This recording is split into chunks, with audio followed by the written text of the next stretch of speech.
अब nature of equilibrium, देखो equilibrium की बात हो गई है। नाउ वी हैव टू सी कि इक्विलिब्रियम किस तरह की इक्विलिब्रियम है, स्टेबल इक्विलिब्रियम है, अनस्टेबल इक्विलिब्रियम है या न्यूट्रल इक्विलिब्रियम है। तो यहाँ पे सबसे पहले कोई सा भी इक्विलिब्रियम हो पता करने के लिए हमें पहले कुछ बेसिक स्टेप पे ध्यान देना चाहिए। वो क्या है, लाइक स्टेबल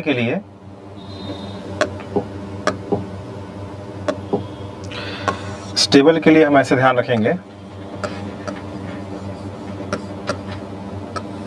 कि अगर कोई, सपोज मैं एक एग्जांपल ले रहा हूं, Q1 है और Q2 है, दो चार्जेस हैं Q1 Q2 और उनके बीच की सेपरेशन R है, ठीक है। अब यहाँ पे हमने एक चार्ज रखा हुआ है, स्मॉल q चार्ज, और इस पॉइंट पे इस पे नेट फोर्स 0 है। अब नेट फोर्स 0 होती है कि नहीं होती, कहाँ पे होती है, कितने डिस्टेंस पे होती है, ऑलरेडी हम लोगों ने यहाँ पे डिस्कस किया हुआ है। तो मैंने मान लिया कि यहाँ पे इस q चार्ज पे नेट फोर्स 0 है, तो इस पॉइंट को हम बोल सकते हैं मीन पोजीशन या इक्विलिब्रियम पोजीशन भी बोल सकते हैं, मतलब जिस पोजीशन पे इक्विलिब्रियम अचीव हुई है। अब ये मीन पोजीशन हो गई। अब हमें करना क्या है, सबसे पहले हमें तय करना है कि मीन पोजीशन है कि नहीं है। और मीन पोजीशन कैसे तय करेंगे, नेट फोर्स 0 होनी चाहिए। अब एक बार मीन पोजीशन पता चल गई या इक्विलिब्रियम पोजीशन पता चल गई, तो हम क्या करेंगे, यहाँ पे इस चार्ज को हम थोड़ा सा डिस्प्लेस करेंगे, स्लाइटली डिस्प्लेस करेंगे। मतलब अगर इनके बीच की सेपरेशन R है तो R के रिस्पेक्ट में जो डिस्प्लेसमेंट होगी वो बहुत कम होगी। तो मानो इस चार्ज को हमने यहाँ से यहाँ डिस्प्लेस कर दिया, इस चार्ज पे, इस पॉइंट पे डिस्प्लेस कर दिया, जो कि Q आगे यहाँ आ गई। अब हमें देखना होगा कि इस वाले नए पोजीशन पे, इस Q चार्ज पे नेट फोर्स किधर लग रही है। इतना तो क्लियर है कि नेट फोर्स 0 नहीं होगी। क्यों? क्योंकि अगर यहाँ नेट फोर्स 0 है तो यहाँ भी नेट फोर्स 0 होगी, पॉसिबल ही नहीं है। तो हमें यहाँ पे देखना पड़ेगा कि नेट फोर्स किधर लग रही है। तो हमें क्या करना है, मीन पोजीशन से डिस्प्लेस किया और ये आपका हो गया डिस्प्लेस्ड पोजीशन, ठीक है। अब डिस्प्लेस्ड पोजीशन पे हमें निकालना होता है, नेट फोर्स निकालना है डिस्प्लेस्ड पोजीशन पे।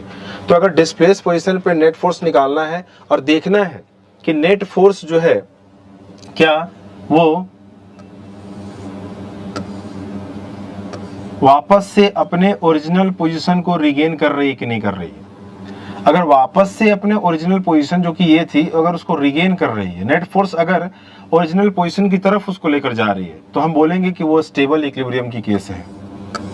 और अगर नेट फोर्स जो है डिस्प्लेस पोजीशन पे जो आ रही है नेट फोर्स, वो ओरिजिनल पोजीशन से अगर अवे है और दूर लेकर जा रही है, मान लो हमने डिस्प्लेस इधर किया और नेट फोर्स और इधर बढ़ गई और इधर लेकर जा रही है, तो ऐसे केस के लिए हम क्या करेंगे, अनस्टेबल इक्विलिब्रियम बोलेंगे। मतलब स्टेबल के लिए टुवर्ड्स द मीन पोजीशन और अनस्टेबल के लिए away from the mean position. मतलब डिस्प्लेस पोजीशन पे हम नेट फोर्स निकालेंगे और अगर वो नेट फोर्स ओरिजिनल पोजीशन से दूर लेकर जाएगी तो वो हो जाएगी अनस्टेबल इक्विलिब्रियम। और अगर डिस्प्लेस करने के बाद ये चार्ज मूव नहीं कर रही है, ना कि अवे जा रही है, ना टुवर्ड्स आ रही है, तो ऐसे इक्विलिब्रियम को हम क्या बोलने वाले हैं, न्यूट्रल इक्विलिब्रियम बोलने वाले हैं, ठीक है। तो ये इस तरह से ये डिस्कस की जा सकती है। इसको हम एक डायग्राम से डिस्कस कर सकते हैं।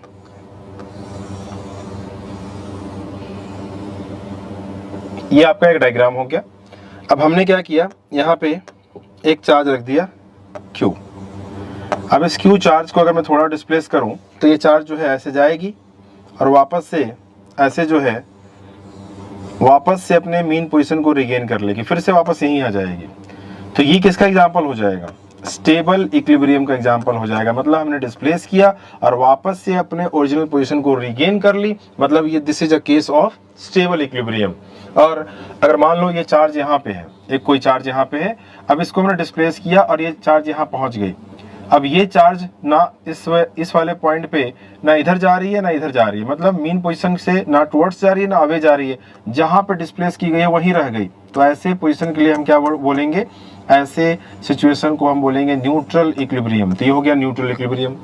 और अगर मान लो एक चार्ज यहाँ पे है और ये चार्ज Q है और इसको स्लाइटली डिस्प्लेस करेंगे, तो फिर ये चार्ज वापस अपने ओरिजिनल पोजीशन को कभी रिगेन नहीं करेगी और ये जो है away from the mean position चली जाएगी। तो ऐसे इक्विलिब्रियम को हम क्या बोलने वाले हैं, अनस्टेबल इक्विलिब्रियम बोलने वाले हैं। तो क्लियरली जो है इसी चीज को यहाँ पे हम लोगों ने इलेक्ट्रोस्टैट के केस में देखा कि हमें क्या करना है, पहले मीन पोजीशन तय करना है।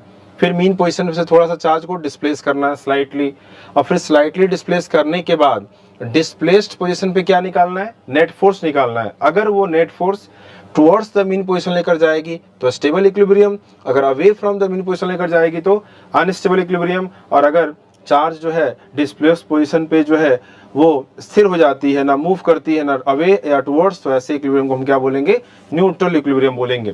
ठीक है, तो इसके लिए हम क्या करते हैं, केस देखते हैं।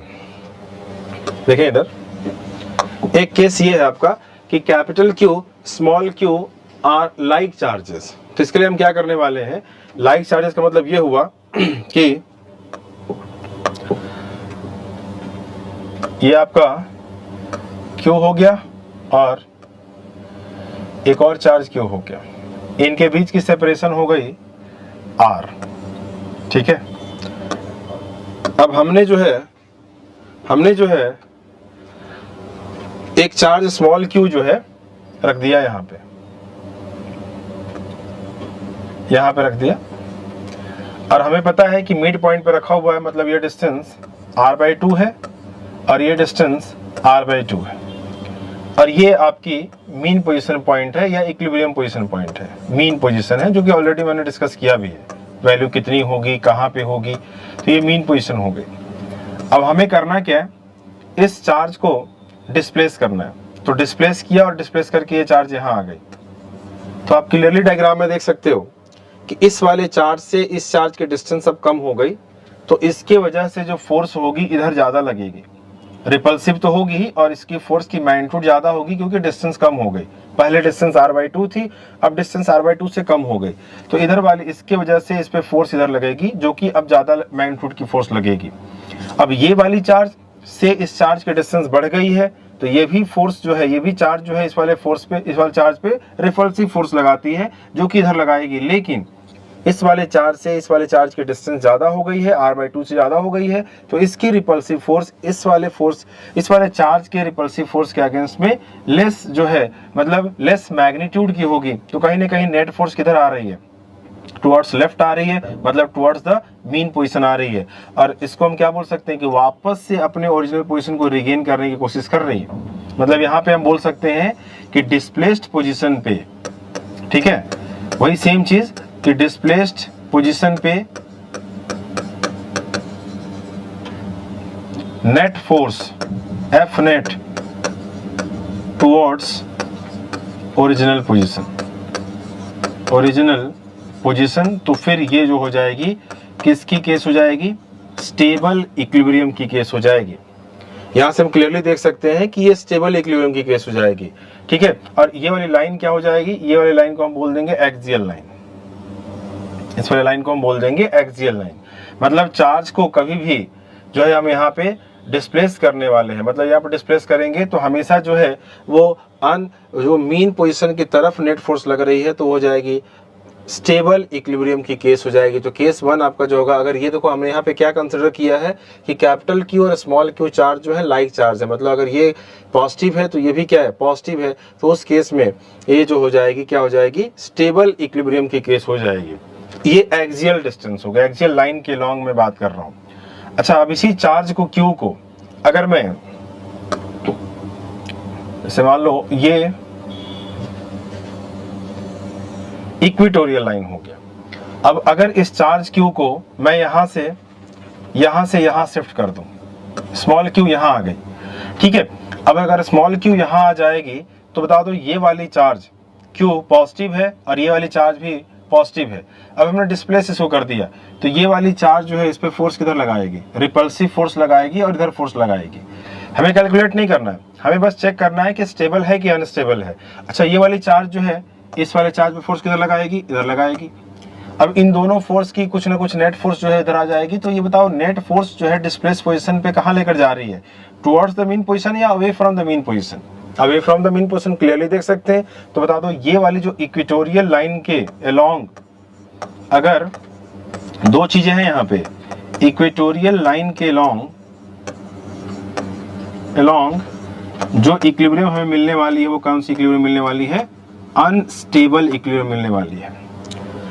फिर से देख सकते हैं कि ये चार्जेस थे Q और Q, इस वाले चार्ज को मीन पोजीशन से थोड़ा सा डिस्प्लेस किया था, तो यहाँ पे जो नेट फोर्स आई थी वो टुवर्ड्स द लेफ्ट आई थी, मतलब इस चार्ज को मीन पोजीशन की तरफ लेकर जा रही थी। तो इसको हमने बोल दिया कि किसी भी चार्ज को एक्सियल लाइन के लॉन्ग डिस्प्लेस करेंगे तो एक्सियल लाइन के लॉन्ग अगर दोनों चार्जेस लाइक चार्जेस हों, Q और स्मॉल q, तो हमेशा स्टेबल इक्विलिब्रियम अचीव होती है।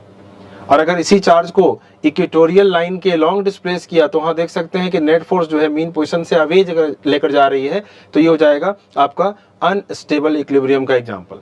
तो this is how we can check कि whether this is stable equilibrium और अनस्टेबल इक्विलिब्रियम। ठीक है, अच्छा केस एक और लेते हैं, केस 2 लेते हैं। ठीक है, तो ये समझ में आ गया होगा आपको। अब केस 2 ये है, यहाँ पे देख सकते हैं कि कैपिटल Q और small q are unlike charges.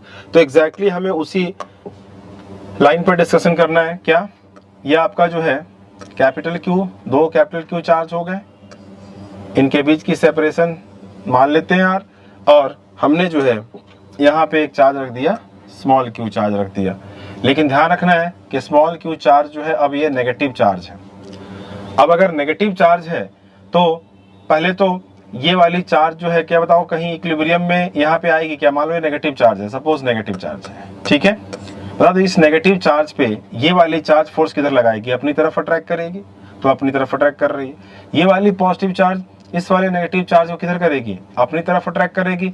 मतलब दोनों एक दूसरे की तरफ अट्रैक्ट कर रहे हैं, मतलब ये वाली चार्ज अपनी तरफ अट्रैक्ट कर रही है और ये वाली चार्ज अपनी तरफ अट्रैक्ट कर रही है। अब हम क्या करते हैं, इसको जो है स्लाइटली जो है डिस्प्लेस कर दिया।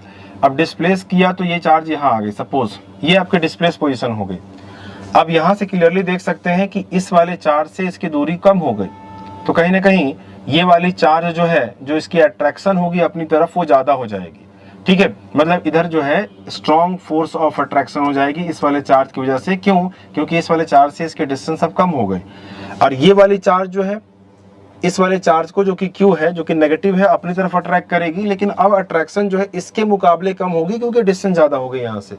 तो इस केस में जो नेट फोर्स है वो इधर आ रही है, और इधर आने का मतलब ये हुआ कि मीन पोजीशन से अवे जाना। मतलब मीन पोजीशन से अवे जाने का मतलब कौन सा इक्विलिब्रियम हो गया? अनस्टेबल इक्विलिब्रियम हो गया। मतलब एक्सियल लाइन के लॉन्ग जो है, अगर capital Q small q unlike charges होते हैं तो हमेशा जो है इस लाइन के लॉन्ग जो है अनस्टेबल इक्विलिब्रियम मिलती है। तो कहीं भी अगर निकालना हो कि इक्विलिब्रियम स्टेबल है कि अनस्टेबल है, तो इस स्टेप को फॉलो कर सकते हैं। पहले मीन पोजीशन फाइंड करेंगे और मीन पोजीशन से चार्ज को स्लाइटली डिस्प्लेस करेंगे, और डिस्प्लेस करने के बाद फिर उस डिस्प्लेस पोजीशन पर नेट फोर्स निकालेंगे नहीं, बस ऐसे देख सकते हैं कि नेट फोर्स जो है डिस्प्लेस पोजीशन पे वो किधर लेकर जा रही है उस चार्ज को वापस से। अगर मीन पोजीशन की तरफ लेकर जा रही है तो स्टेबल, और if it is taking away from the mean position then it is unstable equilibrium. अब देखो मैं क्या कर दिया, ये मीन पोजीशन है, ये आपका जो है इक्वेटोरियल लाइन है, ठीक है। अब इस चार्ज को मैं Q चार्ज को, जो कि नेगेटिव है, इसको यहाँ पे डिस्प्लेस कर दिया। समझने के लिए इतना डिस्प्लेस किया, इतना डिस्प्लेसमेंट होता नहीं है, बहुत स्लाइट डिस्प्लेसमेंट होती है। तो इस वाले चार्ज को हमने, ये चार्ज नेगेटिव है और यहाँ डिस्प्लेस कर दिया। अब हमें क्या करना होता है, स्टेप नंबर 2, डिस्प्लेस पोजीशन पर नेट फोर्स निकालना होता है। तो बता दो ये वाली चार्ज जो है इस नेगेटिव चार्ज को अपनी तरफ अट्रैक्ट करेगी, तो ये अट्रैक्ट कर रही है। ये वाली चार्ज भी पॉजिटिव चार्ज है, इस वाले नेगेटिव चार्ज को अपनी तरफ क्या करेगी? अट्रैक्ट करेगी। तो ये दोनों फोर्स की कहीं ना कहीं रिजल्टेंट इस लाइन के लॉन्ग आएगी, मतलब इसके टुवर्ड्स आएगी। तो वापस से देख सकते हो कि डिस्प्लेस पोजीशन पे नेट फोर्स जो लग रही है वो किधर लग रही है? Towards the mean position. इसका मतलब ये हो गया कि इक्वेटोरियल लाइन के लॉन्ग जो इक्विलिब्रियम मिलेगी वो कैसी इक्विलिब्रियम मिलेगी? स्टेबल इक्विलिब्रियम मिलेगी। मतलब ये स्टेबल का केस हो जाएगा। ये हम ध्यान रख सकते हैं कि अगर capital Q small q unlike charges होते हैं तो stable equilibrium is achieved along an equatorial line, और अगर दोनों लाइक चार्जेस होते हैं तो equilibrium is achieved along the axial line, stable equilibrium. ठीक है, तो इस तरह से हम नेचर ऑफ इक्विलिब्रियम जो है फाइंड कर सकते हैं। तो स्टेप क्या हो गया? पहला स्टेप आपका क्या था कि पहले मीन पोजीशन फाइंड करें, मीन पोजीशन फाइंड करने के बाद चार्ज को स्लाइटली डिस्प्लेस करें और डिस्प्लेस पोजीशन पर नेट फोर्स निकालें। अगर वो नेट फोर्स मीन पोजीशन की तरफ लेकर जाती है तो स्टेबल इक्विलिब्रियम, और अगर अवे फ्रॉम लेकर जाती है तो मीन पोजीशन, तो अनस्टेबल इक्विलिब्रियम हो जाएगी। और उसका हमने 2 केस देखा है। Clear? Hello students, welcome to step up academy. आज हम लोग इलेक्ट्रोस्टैट में पार्ट 3 देखने वाले हैं, दैट इज़ इलेक्ट्रिक फील्ड। और उससे पहले हम लोगों ने पार्ट 1 में डिस्कस किया था charge and their basic properties, methods of charging और फिर जो है linear charge density, surface charge density और वॉल्यूम चार्ज डेंसिटी, ये सारी चीज़ डिस्कस की थी। ठीक है, उसके बाद जो है हम लोगों ने पार्ट 2 में जो है कूलम्ब्स लॉ डिस्कस किया था। कूलम्ब्स लॉ में हम लोगों ने चार्ज के बीच के इंटरेक्शंस की बात करी थी, प्रिंसिपल ऑफ सुपरपोजिशन की बात करी थी, फिर सस्पेंडेड बॉल सिस्टम की बात करी, फिर equilibrium of point charge, equilibrium of point charge system, और फिर नेचर ऑफ इक्विलिब्रियम की बात करी थी और इस पर बेस्ट क्वेश्चंस लिए थे। अब देखते हैं पार्ट 3। ठीक है, आपको एक क्रोनोलॉजी जो है पता होनी चाहिए कि क्या हम पढ़ चुके हैं, किस सीक्वेंस से पढ़ चुके हैं, क्योंकि ये चैप्टर जो है काफ़ी लेंदी चैप्टर है। तो उस केस में आपको जो है चैप्टर पे कंट्रोल करने के लिए जो है रिवीजन जो है लगातार चैप्टर में करते रहना होगा, ताकि आपको सीक्वेंस का आइडिया हो। ठीक है, तो लेते हैं आज इलेक्ट्रिक फील्ड। तो इलेक्ट्रिक फील्ड सबसे पहले डिस्कस करते हैं कि चार्ज जो है, कोई भी चार्ज जो है, चाहे वो पॉजिटिव चार्ज हो या नेगेटिव चार्ज हो, अपने विसिनिटी में मतलब अपने सराउंडिंग में जो है एक इफेक्ट प्रोड्यूस करती है, और उसी इफेक्ट को हम क्या बोलते हैं, इलेक्ट्रिक फील्ड बोलते हैं। और अगर कोई दूसरी चार्ज उस इफेक्ट में अगर आती है तो it is bound to feel some kind of force and that force is called electric force. ठीक है, तो वो इलेक्ट्रिक फोर्स तभी लगेगी किसी चार्ज पे जब वहाँ पे कोई ना कोई इलेक्ट्रिक फील्ड प्रेजेंट होगी। और इलेक्ट्रिक फील्ड जो है कौन प्रोड्यूस करती है, तो charge particle electric field produce करते हैं। कैसे, तो इधर देख सकते हैं, जैसे मान लो हमें क्या करना है, इलेक्ट्रिक फील्ड जो एक सिग्निफिकेंस है इसका कि कोई भी चार्ज अपने सराउंडिंग एरिया में एक इफेक्ट प्रोड्यूस करती है और उस इफेक्ट को हम इलेक्ट्रिक फील्ड बोलते हैं। अगर मुझे किसी पॉइंट पे इलेक्ट्रिक फील्ड काउंट करना हो, कैलकुलेट करना हो कि कैसे हम कैलकुलेट कर सकते हैं, तो उसको हम ऐसे देख सकते हैं। सपोज आपका जो है एक कोई चार्ज हमने ले लिया और ये चार्ज जो है क्यू चार्ज है। ठीक है, अब क्यू चार्ज यहाँ से मुझे इस चार्ज से r डिस्टेंस पे मुझे इलेक्ट्रिक फील्ड चाहिए। Suppose here we need to find electric field. तो सबसे पहले यहाँ पे क्या करेंगे, इस पॉइंट को हमने बोल दिया P पॉइंट। तो इस पॉइंट पे हमने एक टेस्ट चार्ज रख दिया जिसकी मैग्नीट्यूड जो है यूनिटी है, और सबसे पहले हमें क्या करना चाहिए, इस चार्ज पे निकालना चाहिए इसकी वजह से फोर्स, मतलब इन दोनों के बीच में लगने वाली जो फोर्स होगी अकॉर्डिंग टू कूलम्ब्स लॉ वो हो जाएगी K Q upon R square. ये आपका फोर्स है। तो सबसे पहले जहाँ भी हमें कैलकुलेट करना है इलेक्ट्रिक फील्ड, वहाँ पे हम काउंट करेंगे। वहाँ पे जो है हम पहले एक टेस्ट चार्ज रख के पहले उनके बीच में लगने वाली फोर्स कैलकुलेट कर लिया। फिर क्या करेंगे, उस फोर्स को उस टेस्ट चार्ज से डिवाइड कर देंगे।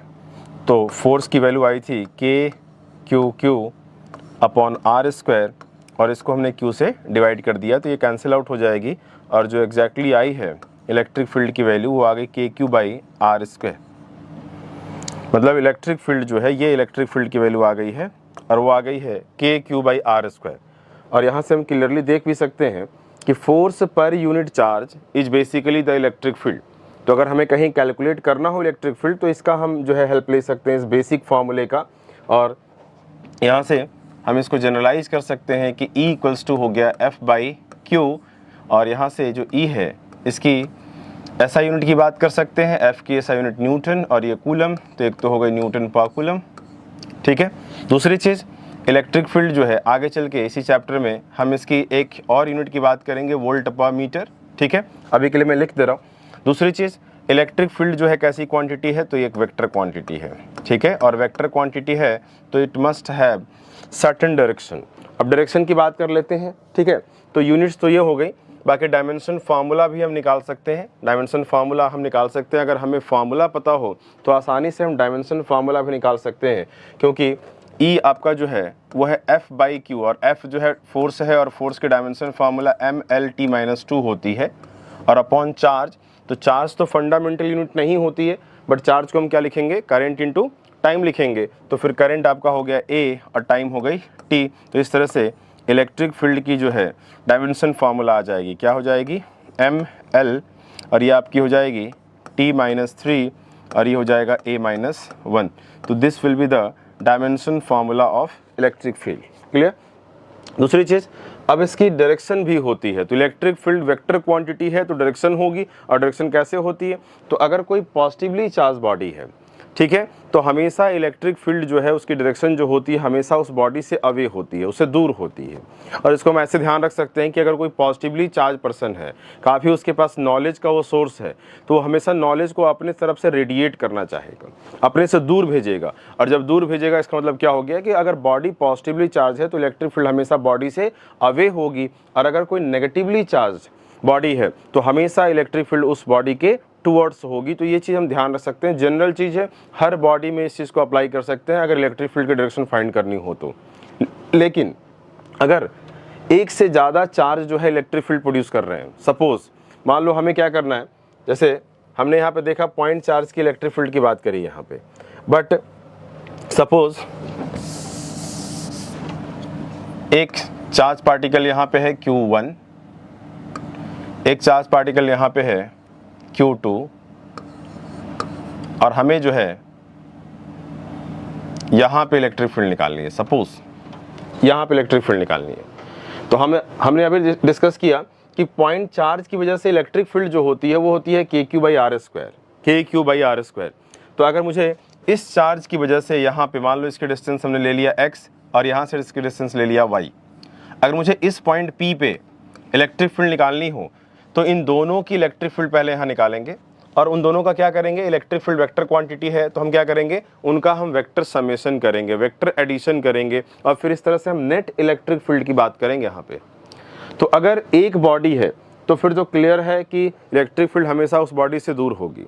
लेकिन अगर मान लो एक से ज़्यादा बॉडी है तो सबकी इलेक्ट्रिक फील्ड पहले वहाँ निकालेंगे, डायरेक्शन सबकी फाइंड करेंगे, और सबका क्या करेंगे, वेक्टर एडिशन करेंगे। यहाँ पे हमें वेक्टरली ऐड करना पड़ेगा क्योंकि इलेक्ट्रिक फील्ड कैसी क्वांटिटी है, वेक्टर क्वांटिटी है। तो यहाँ से हम क्या करेंगे, एक Q1 की वजह से यहाँ पे जो इलेक्ट्रिक फील्ड होगी वो मान लो ये पॉजिटिव चार्ज है, तो अगर पॉजिटिव चार्ज है तो इससे अवे होगी। अगर ये भी पॉजिटिव चार्ज है, या मान लो हमने बोल दिया कि Q2 जो है नेगेटिव चार्ज है सपोज, तो Q2 की वजह से इलेक्ट्रिक फील्ड यहाँ पे क्या होगी, इसके टुवर्ड्स होगी। तो ये दोनों इलेक्ट्रिक फील्ड देख सकते हैं आप जो है सेम डायरेक्शन में है, और जब सेम डायरेक्शन में है तो हम क्या करेंगे, यहाँ की वजह से मान लो यहाँ चार्ज थी Q1, तो यह y डिस्टेंस पे इलेक्ट्रिक फील्ड की वजह से कितनी हो जाएगी, KQ1/y², और इसकी डायरेक्शन किधर आ रही है, नीचे की तरफ आ रही है, बिकॉज पॉजिटिवली चार्ज है और अवे फ्रॉम द बॉडी होगी। तो नीचे की तरफ का मतलब ये हुआ कि -j हो गया। ठीक है। अब ये वाली बॉडी जो है बीइंग नेगेटिवली चार्ज बॉडी, ये वाली बॉडी की वजह से यहाँ पे इलेक्ट्रिक फील्ड जो होगी इसके टुवर्ड्स होगी, इस बॉडी के टुवर्ड्स होगी, तो इसकी वजह से भी इलेक्ट्रिक फील्ड जो आ रही है नीचे ही आ रही है, मतलब -j में ही आ रही है। और इसकी मैग्नीट्यूड कितनी है, Q2, तो इसका हमने लिख दिया KQ2, और डिस्टेंस कितनी है यहाँ से इस चार्ज की, x है, तो ये लिख दिया x², और ये भी इलेक्ट्रिक फील्ड जो है उसकी डायरेक्शन नीचे की तरफ है, मतलब -j है। तो क्लियरली आप देख सकते हो अगर हमें यहाँ पे P पॉइंट पे नेट इलेक्ट्रिक फील्ड चाहिए तो हम यहाँ पे क्या करेंगे, इन दोनों का वेक्टर समेशन करेंगे। लेकिन यहाँ पे क्लियरली दिख रहा है सभी को कि दोनों वेक्टर की डायरेक्शन क्या है, सेम है, और अगर दोनों वेक्टर की डायरेक्शन सेम है तो वेक्टर एडिशन करने की जरूरत नहीं है, सिंपली हम इनको क्या कर देंगे, ऐड कर देंगे। और अगर अपोजिट होते तो सिंपली बड़े वाले वैल्यू में से छोटे वाले वैल्यू को सब्सट्रैक्ट कर देंगे तो नेट इलेक्ट्रिक फील्ड आ जाएगी। तो इस तरह से हम क्या करेंगे, नेट इलेक्ट्रिक फील्ड निकालने के लिए हमेशा वेक्टर अलजेब्रा का हेल्प लेंगे। क्लियर है, तो ये ध्यान रख सकते हैं। ठीक है, तो ये बेसिक इन्फॉर्मेशन होगा इलेक्ट्रिक फील्ड के बारे में। बाकी वेक्टर क्वांटिटी, डायमेंशन फार्मूला हमने क्लियर कर दिया, और force upon charge is the electric field. तो यहाँ से जो जनरल फार्मूला निकल कर आ रहा है वो क्या है कि force is equals to charge into electric field. तो electric field vector quantity, force vector quantity, ये हम ध्यान रख सकते हैं कि फोर्स इज इक्वल्स टू, मतलब ध्यान रखना होगा ऐसे कि अगर कहीं भी किसी चार्ज Q पे अगर हमें फोर्स चाहिए तो वहाँ पे प्रेजेंट जो इलेक्ट्रिक फील्ड है, या हो सकता है कि एक से ज़्यादा इलेक्ट्रिक फील्ड प्रेजेंट हो, तो उन सब पहले इलेक्ट्रिक फील्ड का हम क्या करेंगे, वेक्टर समेशन निकालेंगे, नेट इलेक्ट्रिक फील्ड निकालेंगे, और उस नेट इलेक्ट्रिक फील्ड को उस Q से मल्टीप्लाई करेंगे, तो we are going to get electric force on that charge Q। Clear है, चलिए आगे बढ़ते हैं। तो ये बेसिक इंफॉर्मेशन के बाद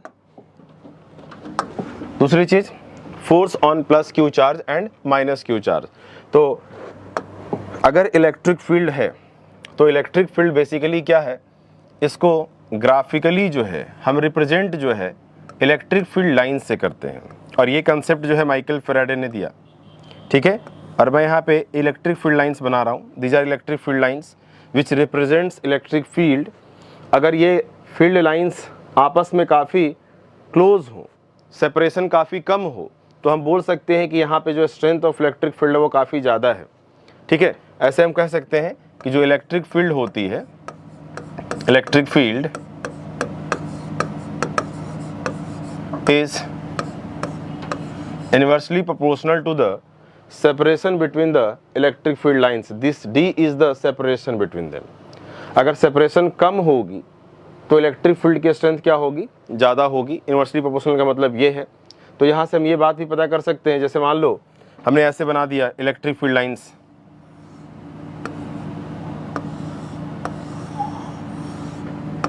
क्लियरली समझ सकते हैं कि ये वाली जो पॉइंट है यहाँ पे इलेक्ट्रिक फील्ड लाइंस जो है काफ़ी फार अपार्ट हैं। तो यहाँ पे अगर मान लो एक मैंने पॉइंट बोल दिया ए और यहाँ पे एक पॉइंट बोल दिया बी, तो क्लियरली देख सकते हैं कि बी पे इलेक्ट्रिक फील्ड लाइंस जो है वो क्लोज एनफ है और ए पे जो है इलेक्ट्रिक फील्ड लाइंस जो है दूर दूर है। तो क्लियर हो गया यहाँ पे कि ए पे इलेक्ट्रिक की फील्ड की स्ट्रेंथ जो होगी क्या होगी, कम होगी, और बी पे ज़्यादा होगी। तो यहाँ से हम इसको कंपेयर भी कर सकते हैं कि E B should be greater than E A. तो कभी भी हमें किसी पॉइंट को कंपेयर करना हो, इलेक्ट्रिक फील्ड को कंपेयर करना हो किसी पॉइंट पे, तो वहाँ पे हम देख सकते हैं कि अगर इलेक्ट्रिक फील्ड लाइंस की ग्राफ गिवन हो तो उस केस में हम उनके बीच की सेपरेशन को देख सकते हैं। अगर सेपरेशन कम होगी तो इलेक्ट्रिक फील्ड की स्ट्रेंथ ज़्यादा होगी और इनवर्सली प्रोपोर्शनल। ठीक है, तो दूसरी चीज़ मैं ये बता रहा था कि प्लस क्यू चार्ज और माइनस क्यू चार्ज पे फोर्स जो है इलेक्ट्रिक फील्ड किस तरह से लगाती है। तो suppose this is the direction of electric field and you can look in the diagram, it is going from left to right. ठीक है, अब यहाँ पे क्या करने वाले हैं, मान लो हमने यहाँ पे दो तरह के चार्ज जो है यहाँ पे प्रोजेक्ट कर दिए, एक इलेक्ट्रॉन और एक प्रोटॉन। तो इलेक्ट्रॉन जो है नेगेटिवली चार्ज पार्टिकल होती है और एक प्रोटॉन जो है वो हो गया प्लस पी या प्लस ई भी बोल सकते हैं। ये आपके दो तरह के बॉडीज हो गए। अगर किसी इलेक्ट्रिक फील्ड में एक पॉजिटिव और एक नेगेटिव चार्ज को अगर हम प्रोजेक्ट करेंगे तो हमेशा चार्ज पार्टिकल पे हमने फोर्स निकालना सीख लिया है कि वो चार्ज इनटू वहाँ के इलेक्ट्रिक फील्ड। और ये देखो इलेक्ट्रिक फील्ड लाइंस यहाँ जो है ना बिल्कुल सेम डायरेक्शन में जा रहे हैं हर पॉइंट पे, और उनके बीच की डिस्टेंस भी करीब करीब फिक्स है, मान सकते हैं कि यहाँ पे फिक्स है। तो क्या कर देंगे, ये यूनिफॉर्म इलेक्ट्रिक फील्ड की एग्जांपल है। और यूनिफॉर्म का मतलब ये हुआ कि हर एक पॉइंट पे इलेक्ट्रिक फील्ड की वैल्यू क्या होगी, सेम होगी। तो यहाँ पे हमने क्या किया, अगर कोई नेगेटिव चार्ज है तो नेगेटिव चार्ज पे जो है इलेक्ट्रिक फील्ड जो है फोर्स अपने डायरेक्शन के, जो कि लेफ्ट से राइट जा रही है, उसके अपोजिट लगाती है। मतलब इस पे जो फोर्स की डायरेक्शन हो जाएगी और जो वैल्यू हो जाएगी इसकी चार्ज जो कि ई है, माइनस को एकोमोडेट नहीं करेंगे। माइनस ऑलरेडी यूज हो गई है इसके डायरेक्शन को यूज करने में, डायरेक्शन को बताने में, जो कि इधर हो रही है। बाकी मैग्नीट्यूड की बात करेंगे तो वो चार्ज Q इंटू ई, मान लो यहाँ पे इलेक्ट्रिक फील्ड ई है तो इतनी फोर्स जो है इलेक्ट्रॉन पे लग रही है, और किधर लग रही है, तो राइट टू लेफ्ट लग रही है। ठीक है, अब प्रोटॉन पे हमें पता है कि दोनों पे जो चार्ज की मैग्नीट्यूड होती है वो सेम होती है, बस नेचर ऑफ चार्ज अपोजिट होता है। तो ये पॉजिटिवली चार्ज है और पॉजिटिवली चार्ज पे इलेक्ट्रिक फील्ड जो है फोर्स किधर लगाती है, अपने डायरेक्शन के अलोंग लगाती है। तो इस चीज़ को ध्यान रख सकते हैं। तो ये हो जाएगी, मान लो इसकी P हो गया और P इंटू ए ई, तो ये हो जाएगी इलेक्ट्रिक फोर्स की डायरेक्शन। तो यहाँ से हम जनरलाइज क्या कर सकते हैं, किसी भी नेगेटिव चार्ज पे इलेक्ट्रिक फील्ड फोर्स जो है अपने डायरेक्शन के अपोजिट लगाती है और पॉजिटिव चार्ज पे फोर्स जो है अपने डायरेक्शन के अलोंग लगाती है। ठीक है, तो ये हो गया आपका force on plus Q and minus Q charge. Clear, आगे बढ़ते हैं हम लोग। ठीक है, एक एक चीज समझते जाते हैं। नेक्स्ट हो गया आपका इलेक्ट्रिक फील्ड की बात करी गई है, यूनिफॉर्म और नॉन यूनिफॉर्म की बात करी गई है। तो यूनिफॉर्म का मतलब हमने समझाया अभी कि अगर इलेक्ट्रिक फील्ड लाइंस के बीच में अगर इक्वल स्पेसिंग हो और यूनिडायरेक्शनल हो, मतलब सबकी डायरेक्शन सेम हो और उनके बीच की जो डिस्टेंस है वो हमेशा एट ऑल पॉइंट्स जो है कांस्टेंट बनी रहे, तो ऐसे इलेक्ट्रिक फील्ड को हम क्या बोलना चाहेंगे, यूनिफॉर्म इलेक्ट्रिक फील्ड बोलेंगे। जैसे कि अभी हमने डायग्राम बनाया था कि यूनिफॉर्म इलेक्ट्रिक फील्ड के लिए डायग्राम जो है आपका कुछ ऐसा हो जाएगा। ये इलेक्ट्रिक फील्ड लाइंस है, ये आपका इलेक्ट्रिक फील्ड लाइंस है। क्लियरली देख सकते हैं कि they are heading in the same direction from left to right at all points. और अगर कहीं डायरेक्शन पता करना हो इलेक्ट्रिक फील्ड की, तो जिस पॉइंट पे डायरेक्शन चाहिए उस पॉइंट पे टैंजेंट ड्रॉ कर दें। तो यहाँ पे टैंजेंट भी जो है वो क्या आएगी, सब एक ही लाइन के लॉन्ग आएगी। देखिए अगर यहाँ पे मैं टेंजेंट ड्रॉ करूँ तब भी इधर आएगी, यहाँ पे टेंजेंट ड्रॉ करूँ तब भी इधर ही आएगी, और यहाँ पे टेंजेंट ड्रॉ करूँ तब भी इधर ही आएगी। क्लियरली दिखा रही है यहाँ इस बात को कि टेंजेंट जो है सभी एक ही डायरेक्शन में है, मतलब यहाँ पे इलेक्ट्रिक फील्ड जो है सब एक डायरेक्शन में है, तो इसको हम बोल सकते हैं यूनिडायरेक्शनल। इसको हम बोलेंगे यूनिडायरेक्शनल, मतलब सबकी डायरेक्शन एक तरह की है, यूनिडायरेक्शनल। और सबके बीच में जो डिस्टेंस है, जो स्पेसिंग है, वो इक्वल स्पेसिंग है, मतलब यहाँ पे डिस्टेंस सेम, यहाँ पे मतलब थ्रू आउट द रीजन, तो यहाँ पे हम बोल सकते हैं इक्वी डिस्टेंट। अगर ये दो वर्ड फुलफिल हो रही हो तो ऐसे फील्ड को हम क्या बोलना चाहेंगे? यूनिफॉर्म इलेक्ट्रिक फील्ड बोलना चाहेंगे। और अगर इन दोनों में से कोई भी एक कंडीशन फॉलो नहीं हुई, लाइक डायरेक्शन चेंज हो रही है या स्पेसिंग जो है बदल रही हो, तो ऐसे फील्ड को हम क्या बोलना चाहेंगे? नॉन यूनिफॉर्म इलेक्ट्रिक फील्ड बोलना चाहेंगे। जैसे कुछ एग्जांपल लेते हैं डायग्राम के थ्रू। तो ये आपका हो गया, ये हमने डायग्राम एक ऐसा बना दिया।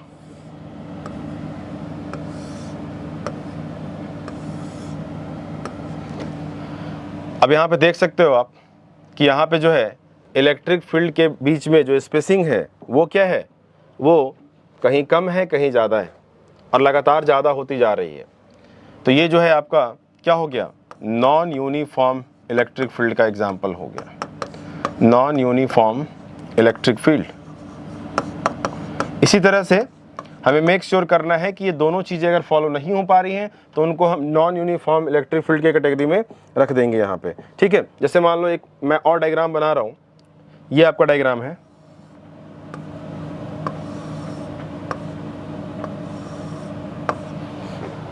अब यहाँ देखें तो डिस्टेंस ये जो है यहाँ पे हम ऐसे कर सकते हैं, स्पेसिंग जो है लग रहा होगा कि हर जगह सेम है, बट किसी भी एक पॉइंट पे टेंजेंट ड्रॉ करेंगे, यहाँ पे टेंजेंट इस डायरेक्शन में आ रही है, यहाँ पे टेंजेंट अगर ड्रॉ करेंगे तो वो इस डायरेक्शन में आ रही है, यहाँ पे अगर टेंजेंट ड्रॉ करेंगे तो इस डायरेक्शन में आ रही है। क्लियरली देख सकते हैं कि टेंजेंट जो है हर पॉइंट पे चेंज हो रही है, और अगर टेंजेंट चेंज हो रही है तो मतलब हर पॉइंट पे डायरेक्शन जो है इलेक्ट्रिक फील्ड की क्या हो रही है? चेंज हो रही है। और इलेक्ट्रिक फील्ड की डायरेक्शन अगर चेंज होगी तो ऐसे इलेक्ट्रिक फील्ड को हम क्या बोलेंगे? नॉन यूनिफॉर्म इलेक्ट्रिक फील्ड बोलेंगे। तो क्लियरली जो है ये भी क्या हो जाएगी? नॉन यूनिफॉर्म इलेक्ट्रिक फील्ड की एग्जांपल हो जाएगी, non uniform electric field.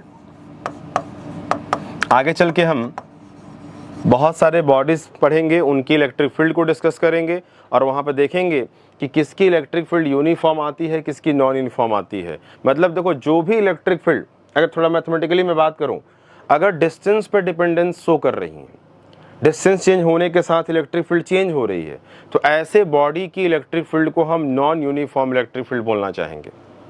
Distance से डिपेंडेंट, अगर डिस्टेंस चेंज होने से इलेक्ट्रिक फील्ड चेंज हो रही हो तो इसका मतलब क्या हो गया? हमेशा जो है इलेक्ट्रिक फील्ड की जो वैल्यू है वो कांस्टेंट नहीं बनी हुई है, मतलब it is example of non uniform electric field. आगे चल के जब हम बॉडीज पढ़ेंगे तो इस बात पे फोकस भी रखना होगा कि कौन बॉडी जो है यूनिफॉर्म इलेक्ट्रिक फील्ड प्रोड्यूस करने की सोर्स है और कौन जो है non uniform electric field produce करने की सोर्स है, ठीक है। तो ये आपको हो गया यूनिफॉर्म एंड नॉन यूनिफॉर्म के बीच में बेसिक डिफरेंस, ठीक है। नेक्स्ट एक क्वेश्चन लेते हैं। लाइक यहाँ पे क्या है कि आपको इलेक्ट्रिक फील्ड के क्वेश्चन, इलेक्ट्रोस्टैट के क्वेश्चन जो हैं उनको मैकेनिक्स से अटैच करके अच्छा क्वेश्चन पूछा जा सकता है, ठीक है। जैसे मान लो अभी मैं बोल रहा था यूनिफॉर्म इलेक्ट्रिक फील्ड की बात कर रहा था, थोड़ा सा थ्योरी की बात करते हैं। लाइक आपको पता है कि अगर कोई चार्ज Q है तो उस पर फोर्स जो लगेगी वो लगेगी QE, ठीक है। और उसके बाद हमें पता है कि फोर्स हो जाती है MA, ये हो जाएगा QE, तो यहाँ से जो एक्सेलरेशन हो जाएगी वो आ जाएगी QE/m। और अगर मैं बोल रहा हूँ कि इलेक्ट्रिक फील्ड यूनिफॉर्म है, मतलब इसकी वैल्यू कांस्टेंट है। Q तो जो चार्ज प्रोजेक्ट की गई है इलेक्ट्रिक फील्ड में वो तो कांस्टेंट है ही, और उसकी मास भी कांस्टेंट होगी, तो कहीं ना कहीं ये पूरी जो है एक्सेलरेशन ही कांस्टेंट है, एक्सेलरेशन ही कांस्टेंट है। और अगर एक्सेलरेशन कांस्टेंट है तो फिर हम इक्वेशन ऑफ मोशन जो है यूज कर सकते हैं यहाँ पे, क्योंकि इक्वेशन ऑफ मोशन यूज करने की जो शर्त होती है वो यही होती है कि acceleration of the system should be constant. तो अगर कांस्टेंट है तो फिर हम इक्वेशन ऑफ मोशन के क्वेश्चन यहाँ पे जो है आसानी से पा सकते हैं, उसको सॉल्व भी कर सकते हैं। और उसमें एक्सेलरेशन की वैल्यू क्या रखी जाएगी, तो QE/m आ जाएगी। तो जो भी QE/m को सॉल्व करने पे वैल्यू आएगी उसको हम एक्सेलरेशन ट्रीट करेंगे, और आगे चल के v = u + at, s = ut + 12at² और v² = u² + 2as, मतलब जो 3 बेसिक इक्वेशन होते हैं इक्वेशन ऑफ मोशन को, उसको यूज करके अभी हम क्वेश्चन यहाँ पे सॉल्व कर सकते हैं और पूछे भी जाते हैं। ठीक है, तो अगर मान लो इसी क्वेश्चन को देखते हैं, यहाँ पे इस क्वेश्चन में क्या है कि इसमें फ्लूइड की भी जो है नॉलेज यहाँ पे जरूरत होगी। ठीक है, जैसे मान लो इसकी बात करते हैं, इस क्वेश्चन की बात करते हैं, इसको देखने के बाद like a rain drop of charge इसकी Q है और मास इसकी m है, falls in air with terminal velocity v। तो पहले थोड़ा इसकी बात कर लेते हैं कि एक रेन ड्रॉप है आपका, ये है, और ये v वेलोसिटी से नीचे फॉल करती है, टर्मिनल वेलोसिटी v वेलोसिटी से नीचे जा रही है। ठीक है, ये इसकी टर्मिनल वेलोसिटी है। यहाँ पे फ्लूइड के भी कुछ कंसेप्ट डिस्कस होंगे, उसको भी देख लेते हैं। टर्मिनल वेलोसिटी हो गई। नाउ अब आपको पता है कि इस पे जो है कौन कौन से फोर्स लग रहे होंगे। एक फोर्स तो लग रही होगी जो क्या होगी, ग्रेविटी वाली फोर्स होगी, जो ग्रेविटेशनल फोर्स होगी, जो इसकी मास कितनी है, m है, और इस पे g, मतलब ये एक फोर्स तो ये लग रही हो।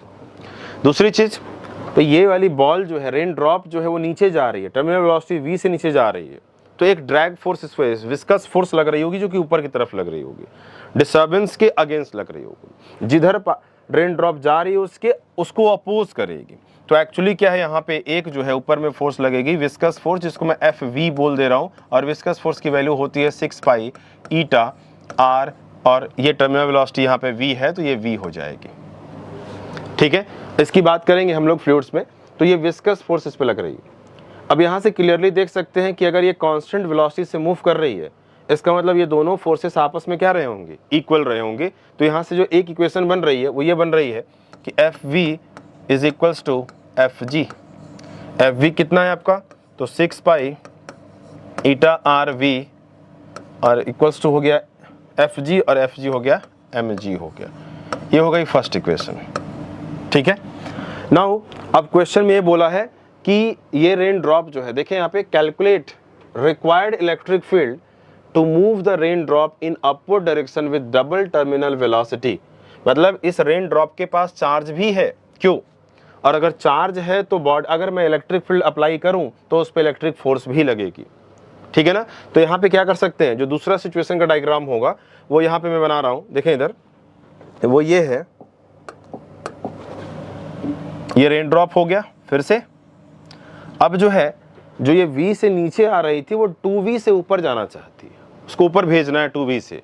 तो यहाँ पे क्या हो जाएगा, ये 2v से अगर ऊपर जाएगी तो अभी हमने कंसेप्ट ये बताया कि टर्मिनल वेलोसिटी इधर जा रही है तो डिस्टर्बेंस के अगेंस्ट, मतलब नीचे लगेगी विस्कस फोर्स इस बार, मतलब इस बार जो विस्कस फोर्स लगेगी वो FV नीचे की तरफ लगेगी, और कितनी होगी, तो फॉर्मूला क्या होती है, 6 पाई ईटा r, और v इस बार कितनी है, वो 2v है। और ग्रेविटी फोर्स तो हमेशा नीचे की तरफ लगती है, तो हो जाएगी FG, और FG की वैल्यू कितनी हो जाएगी, तो हो जाएगी mg हो जाएगी। ये हो गया आपका।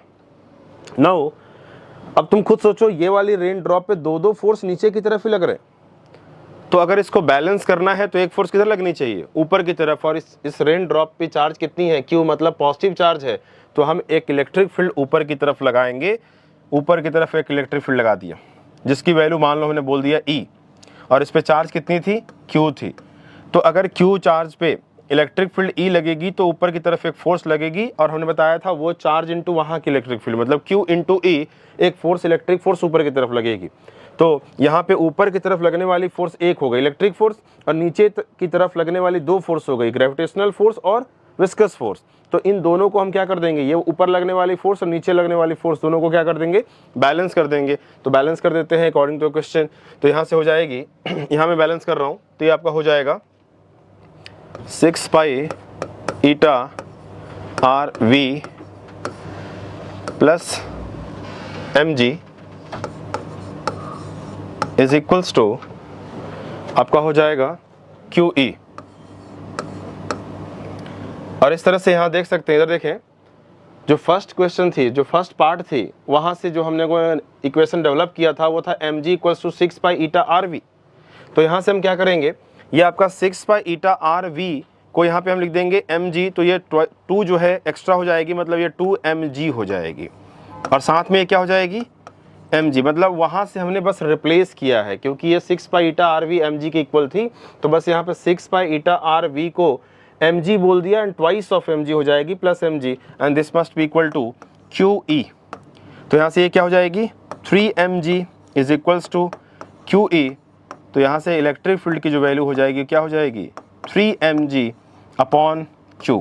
तो ये आपकी इलेक्ट्रिक फील्ड की मैग्नीट्यूड होगी। अगर हमें क्वेश्चन में मास गिवन हो और चार्ज गिवन हो तो एग्जैक्ट वैल्यू भी सॉल्व हो सकती है, और यहाँ से सॉल्व होकर जो वैल्यू आएगी तो आंसर क्या हो जाएगा, इतनी, और किधर लगाई जाएगी electric field, vertically upward direction में इलेक्ट्रिक फील्ड लगाई जाएगी, तब जाके एग्जैक्ट जो है इलेक्ट्रिक फील्ड की मैग्नीट्यूड जो है हम सॉल्व कर सकते हैं। और डायरेक्शन की बात कर ली, अगर ये नेगेटिव चार्ज होती तो इलेक्ट्रिक फील्ड किधर लगाते, नीचे की तरफ लगाते, और नीचे की तरफ लगाते तभी इस पे फोर्स किधर लगती, ऊपर की तरफ, क्योंकि हमने बताया था अभी कि इलेक्ट्रिक फील्ड जो है पॉजिटिव चार्ज पे फोर्स अपने डायरेक्शन के अलॉन्ग लगाती है, लेकिन नेगेटिव चार्ज पे फोर्स जो है अपने डायरेक्शन के अपोजिट लगाती है। ठीक है, तो इस तरह से हम लोगों ने क्या किया, इस क्वेश्चन को डिस्कस किया है, और इलेक्ट्रिक फील्ड और इलेक्ट्रोस्टैट की कंसेप्ट खास करके मैकेनिक्स को भी साथ में, इक्वेशन ऑफ मोशन को भी साथ में, तो इस तरह से जो है ऐसे क्वेश्चंस जो है ट्रेंड में है, ऐसे क्वेश्चन अभी पूछे भी जा रहे हैं। ठीक है।